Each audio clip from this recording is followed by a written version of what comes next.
আসসালামু আলাইকুম, স্বাগতম সবাইকে। আজকে রান্না করব ভেন্ডি ভাজি। আজকের এই ভেন্ডি ভাজিটি খুবই সিম্পলভাবে ভাজি করব।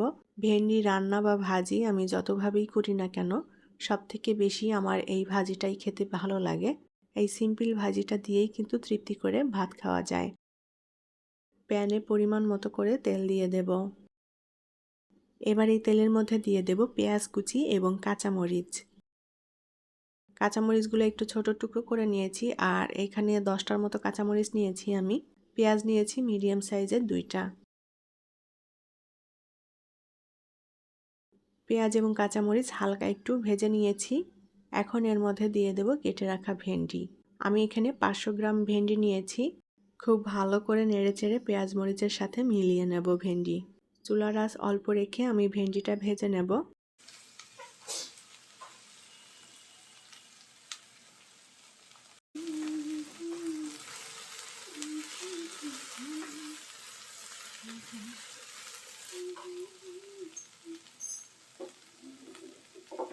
এখন এর মধ্যে পরিমাণ মতো করে লবণ দিয়ে দেব,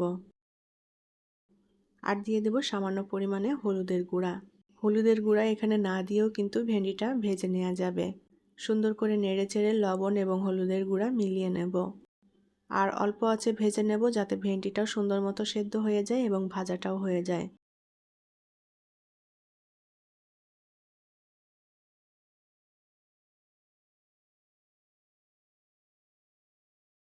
খুব ভালোভাবে নেড়েচেড়ে আমি ভেন্ডিটা ভেজে নিয়েছি, আর ভেন্ডিটাও কিন্তু সবুজ আছে। ভেন্ডিটা এভাবে একটু সবুজ রেখে ভেজে নিলে দেখতেও ভালো লাগে।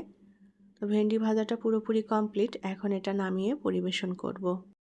সিম্পল এই ভেন্ডি ভাজিটা সাদা ভাত কিংবা রুটি দিয়ে খেতে দারুণ লাগে। আমার রেসিপিগুলো যদি আপনাদের কাছে ভালো লেগে থাকে তাহলে প্লিজ লাইক, কমেন্ট এবং শেয়ার করবেন, এবং চ্যানেলটি সাবস্ক্রাইব করে সাথে থাকার অনুরোধ রইল। পরবর্তী রেসিপি দেখার আমন্ত্রণ জানিয়ে বিদায় নিচ্ছি। আল্লাহ হাফেজ।